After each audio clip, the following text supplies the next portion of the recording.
Salam dəyərli müəllimlər, hər vaxtınız xeyirli olsun. Mən Mətanət Nəbiyeva. Bu gün sizlərə imtahan prosesində düşmüş kurikulum sualları, yəni hansı mövzulardan sual düşüb, məlumat verəcəm. Hal-hazırda sadəcə mövzuların adını görürsünüz ekranda, amma axşama qədər həmin mövzuları sınaq şəklində sizinlə paylaşacağam. Bunun üçün kanala abunə olmağı və bildirimi açmağı, videonu digər müəllim yoldaşlarınızla paylaşmağı unutmayın.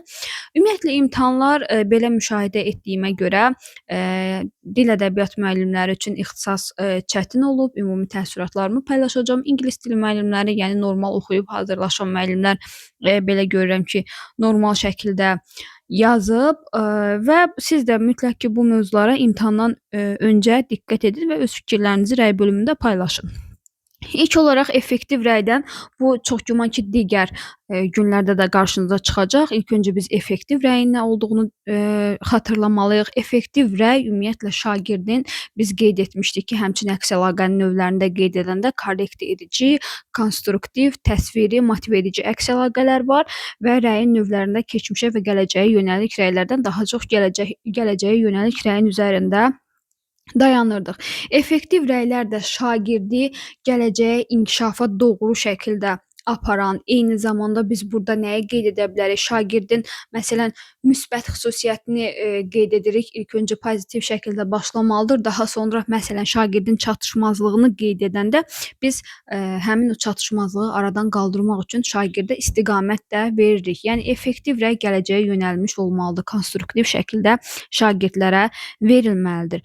Növbəti formativ qiymətləndirmə onsuz da bilirsiniz ki, gündəlik fəaliyyəti izləyən qiymətləndirmədir, daha çox çıxış biletləridir, rubriklərdir.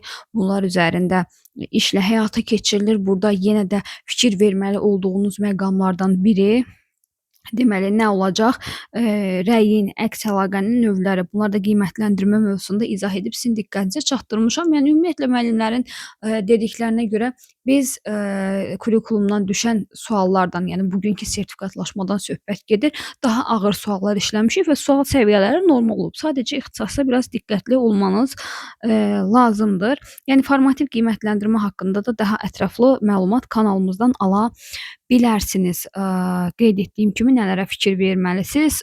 Summativ əks əlaqə, yəni yekunlaşan fəaliyyətə görə formativ qiymətləndirmə bilirsiniz ki, gələcək fəaliyyəti dəstəkləyir. Eyni zamanda summativ qiymətləndirmənin növləri haqqında da diqqətli olun və yadınızda saxlayın ki, KSG-lər rəqəmsal olaraq təşkil oluna bilər. Sinifin idarə olunmasından, qayda prosedurlardan, gözləntilərdən sual qarşımıza çıxdı və yenə növbəti etaplarda da bu suallar qarşınıza çıxmağı gözlənilir.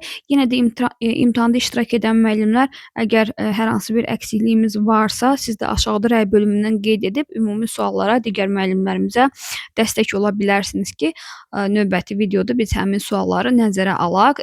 Deməli, biz bilirik ki, gözləntilərimiz müsbət mənfi olur. Gözləntilərə riayət edilmədikdə onu qaydaya çeviririk.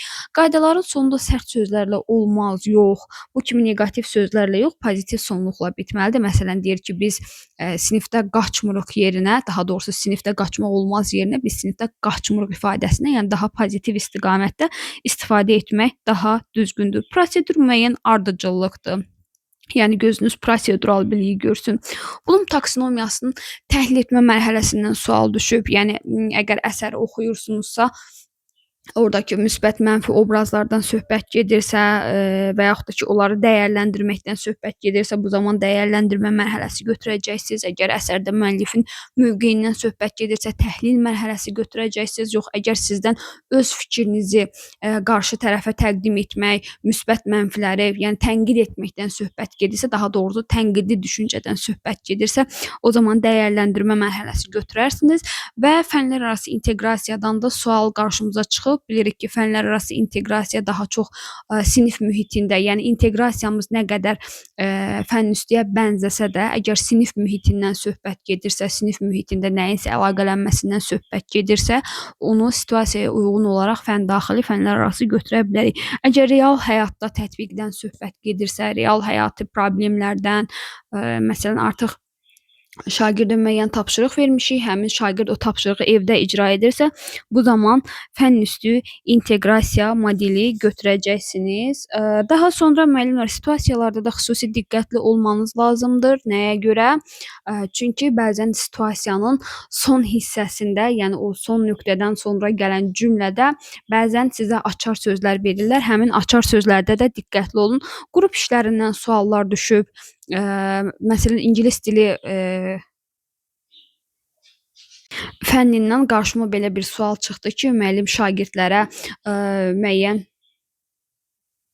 mətn verib, və mətni öz sözləri ilə ifadə etmək və yaxud da ki, müəllim şagirdlərə müəyyən şəkilli çertyojlar, şəkillər göstərib şəkil əsasında mətn qurmağı, yəni bu tipli suallarda da diqqətli olun. Əgər taksonomiya ilə bağlı probleminiz varsa, kanalımızda taksonomiyanın geniş versiyada izahını izləyə biləcəksiniz. Eyni zamanda digər mövzular, yəni hər bir mövzunun izahı kanalımızda var. İnteqrasiyanın da son yanaşma versiyası ilə tanış deyilsinizsə, o da kanalımızda paylaşılıb.